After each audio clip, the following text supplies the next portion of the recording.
Hi everyone, let's solve this question. Okay, ये question है statement और कंक्लूजन का।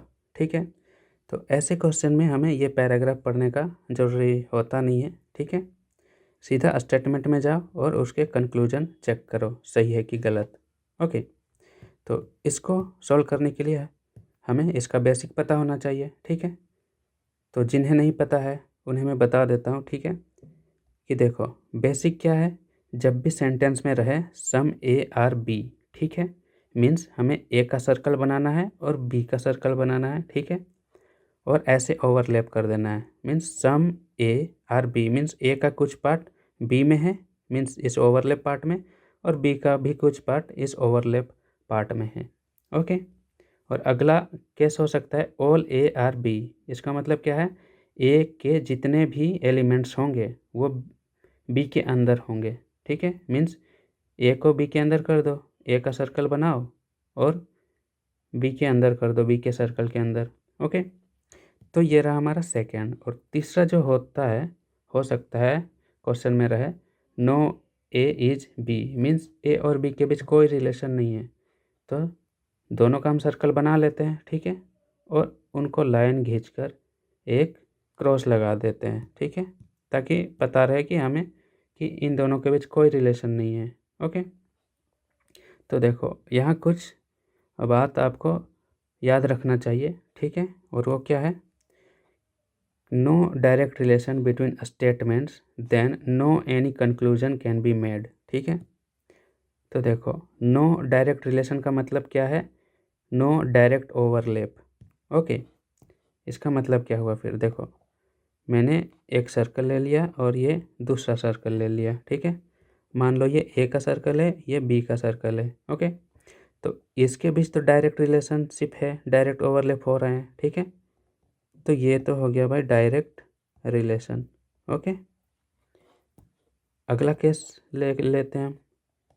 इसको देखो, इसमें मैंने 3 सर्कल ले लिया। ओके, मान लिया कि ये ए है, ये बी है और ये सी है। ओके, अगर बात करोगे ए और बी के बीच, ठीक है, तो इनके बीच तो है भाई डायरेक्ट ओवरलैप। ओके, और उसी तरह अगर बी और सी की बात करते हो तो इन दोनों के बीच भी डायरेक्ट रिलेशन या डायरेक्ट ओवरलैप है। ओके, मगर यही अगर आप थोड़ा लंबा चले जाओ, मीन्स ए और सी के बीच देखो। ठीक है, तो इनके बीच डायरेक्ट ओवरलैप हो रहा है क्या, क्या सी का सर्कल और ए का सर्कल डायरेक्ट ओवरलैप हो रहे हैं? नहीं। ठीक है, तो यह है इनडायरेक्ट रिलेशन या नो डायरेक्ट रिलेशन। ठीक है, इसी का मैंने यहाँ पर बात किया कि नो डायरेक्ट रिलेशन अगर रहे, ठीक है, तो कोई भी कंक्लूजन नहीं निकाल सकते उसका। ठीक है, अब अगला देखो, अगला पॉसिबिलिटी क्या हो सकता है, एक सर्कल ये हो गया, दूसरा ये हो गया और तीसरा इसके अंदर बाहर हो गया। तो मान लो ये ए है, ये बी है और ये सी है। ओके, तो यहाँ डायरेक्ट रिलेशन है क्या, देखो अगर डायरेक्ट रिलेशन की बात करें तो ए और बी की बात करते हैं, दोनों के सर्कल देखो ओवरलैप कर रहे हैं यहाँ पर। ठीक है, तो ए और बी के बीच डायरेक्ट रिलेशन तो है भाई। ठीक है, अब नेक्स्ट चेक करते हैं ए और सी के बीच। ठीक है, इनके बीच डायरेक्ट रिलेशन है क्या, डायरेक्ट ओवरलैप है क्या, देखो तो आप पाओगे कि इनके बीच भी है।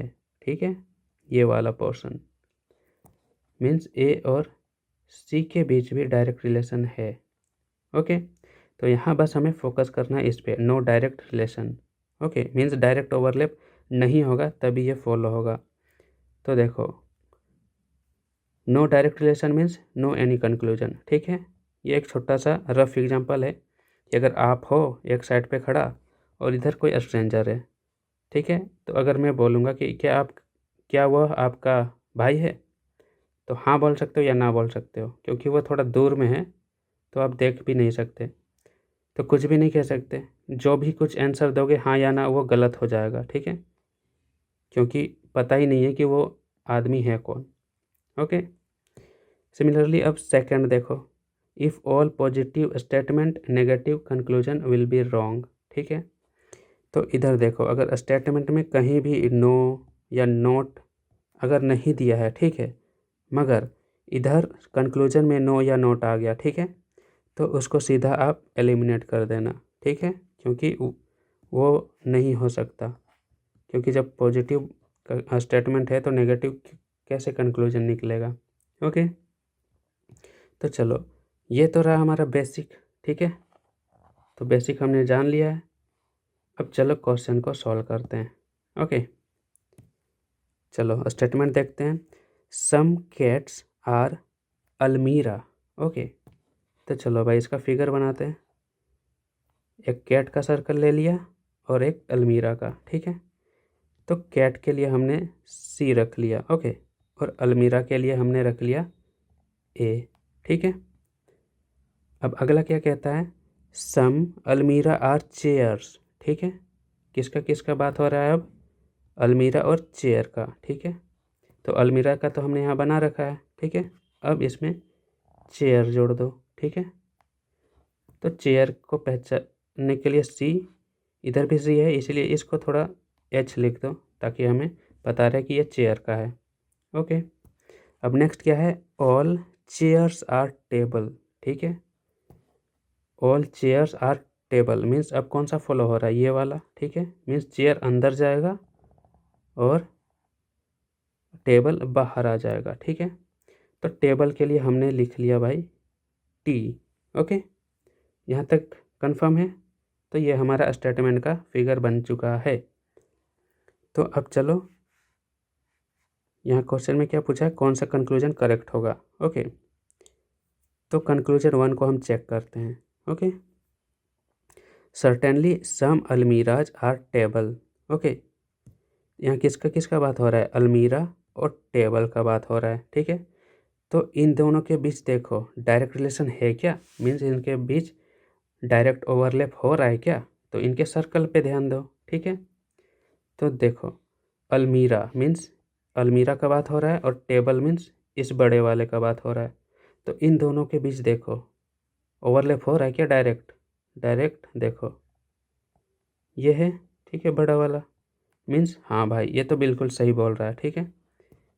मीन्स डायरेक्ट रिलेशन है और सही है, तो ये हमें सही कर दिया, ठीक है। अब देखो नेक्स्ट कंक्लूजन क्या कहता है, सम कैट्स में नॉट बी चेयर, ठीक है। सम कैट्स में नॉट बी चेयर। ओके, तो यहाँ देखो यहाँ पे हमें चेक करना है कैट्स और चेयर के बीच में, ठीक है। यहाँ में लगा दिया है तो यहाँ नोट भले ही है मगर यहाँ थोड़ा पॉसिबिलिटी है, तो वो हमें ओवरलैप वाले में देखना होगा, ठीक है। अगर में नहीं रहता सीधा नोट रहता तो हम ये वाला लगा देते और सीधा काट देते इसको, ठीक है। मगर यहाँ पॉसिबिलिटी है, ठीक है, तो इसलिए हम ओवरलैप को देखेंगे। ओके, तो देखो किसका किसका बात हो रहा है भाई, यहाँ कैट्स और चेयर का, ठीक है। तो इनके सर्कल देख लो भाई, ठीक है। ये रहा कैट, ठीक है, और चेयर, ठीक है। डायरेक्ट रिलेशन तो नहीं है, ठीक है। ये बोल रहा है मे नॉट बी चेयर, ठीक है, मीन्स चेयर नहीं हो सकता है। तो हम तो यहाँ से डायरेक्ट देख सकते हैं ना कि दूर दूर है, मीन्स एक तो कंडीशन है कि क्योंकि ये इसका सर्कल थोड़ा दूर में है, ठीक है, और इसका भी सर्कल दूर में है, डायरेक्ट रिलेशन है ही नहीं। तो सही बोल रहा है ना कि may not cats may not be chair, ठीक है। तो कंक्लूजन 2 भी हमारा सही हो जाता है। ओके, तो जब दोनों कंक्लूजन सही है तो हमारा आंसर क्या हो जाएगा, देखो which one of the following is correct, both conclusion 1 and conclusion 2। Okay, means answer हो जाएगा ऑप्शन नंबर सी। ओके।